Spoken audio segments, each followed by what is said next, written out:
cette affaire FTX qui nous a occupé toute la semaine. Et on commence à découvrir le dessous des cartes, les coulisses. Et on voit ça avec vous, Marc Fiorentino. Il faut le lire, hein, si vous avez quelques secondes ce week-end, ça vaut vraiment le coup. C'est donc le premier rapport, un point d'étape d'audit de la restructuration, on va dire de la liquidation de FTX, écrit par le patron, donc le nouveau patron en charge, qui dit « J'ai vécu 40 ans de restructuration, dont Enron, je n'ai jamais vu ça. » Il n'y a pas de comptabilité, il n'y a pas de listing d'employés, il y avait des sorties de fonds de l'argent des clients pour payer des maisons et des biens aux Bahamas des employés, l'argent des clients. Il suffisait d'envoyer un message sur une messagerie, on vous répondait par un emoji en interne et vous receviez 1 million, 2 millions, 4 millions, 5 millions de dollars. Ça veut dire que pour le coup, tous ceux qui ont mis leur crypto sur cette plateforme FTX, ils ont tout perdu. Ah, ils ont tout perdu parce que je vous rappelle que le patron disait il y a encore quelques jours, bon, vous inquiétez pas, de toute façon, on a des milliards de dollars en crypto qui sont en garantie de vos biens. On vient de faire le calcul, le portefeuille de crypto qu'il aurait en garantie, 639 000 dollars. 639 000 dollars, hein, je ne parle pas en millions. Alors, ce qui est quand même complètement délirant, c'est que, évidemment, il y a eu quand même les SoftBank, les Sequoia, les plus grands fonds. Oui, et je vous dis que où sont les experts comptables, où est la régulation. C'est-à-dire que ce qu'il faut savoir, c'est quand vous lisez, parce que c'est nous qui confions notre argent à ces fonds-là, et ces fonds vous disent, moi, quand j'investis dans une entreprise, je peux vous dire une chose, c'est qu'on fait un audit approfondi. Là, il n'y a pas de listing d'employés, il n'y a pas de listing de comptabilité. Et alors, juste pour terminer, une anecdote, le patron dit il y avait 2 cabinets comptables quand même. Alors, il y en a un, je connaissais vaguement le nom, mais je ne sais pas très bien qui c'est. Puis le deuxième, je ne connaissais pas le nom, je suis allé sur Google, et il se présente comme le premier cabinet d'expertise comptable qui a son siège dans le métaverse. Bon, on est en plein délire. Oui, mais en même temps, c'est vieux comme le monde. C'est-à-dire qu'à chaque fois qu'on est dans une période où il y a des inventions qui ne vous donne aucune certitude sur la rentabilité future des activités. En gros, qui laisse la porte ouverte à tous les fantasmes les plus dingues. Et que l'argent coule à flot, vous avez à chaque fois ce genre d'activité, c'est le Far West.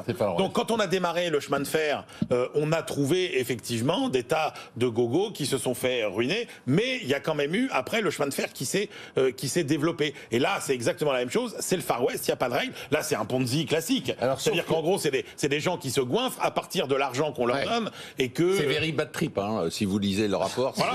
mais ça veut pas. Mais encore une fois, faut pas jeter le bébé avec l'eau du bain. Alors je suis pas tout à fait d'accord parce que là, on nous a pas vendu ce Far West comme étant un Far West. On nous a vendu un Far West comme étant la nouvelle évolution de la finance décentralisée. Mais à chaque fois, tu crois qu'on te vend quoi? Mais à chaque fois, on te vend pas. Là, on parle de la plateforme de transaction. On parle pas des cryptos. C'est pas voilà.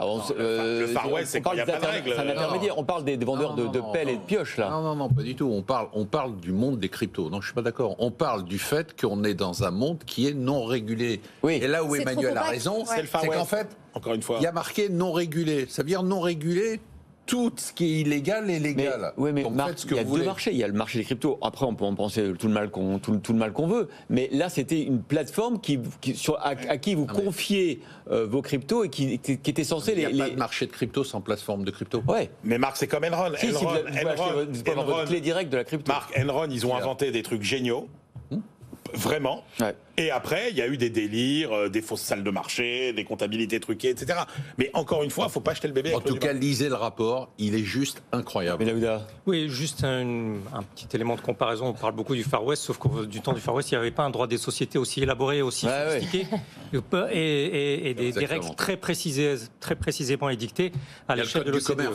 Donc voilà, c'est une différence fondamentale. Non, ça veut dire qu'effectivement, il y a des gens qui n'ont pas joué leur rôle, y compris dans les fonds d'investissement, y compris dans les... on attend le nom des cabinets d'audit, des fonds d'investissement qui ont mis quand même, rappelons-nous, janvier 2022, on ne parle pas d'il y a 10 ans, janvier 2022, c'était il y a quelques mois, 32 milliards, ils ont mis 800 millions après avoir fait l'audit d'une société qui n'a pas de compte et qui n'a pas de listing d'employés. Et le risque, c'est qu'il y a peut-être d'autres plateformes comme celle-là. Hein. Non mais ça, on en est certain, il n'y a pas de risque, c'est une certitude. Bon, et ça fait penser un peu à l'affaire...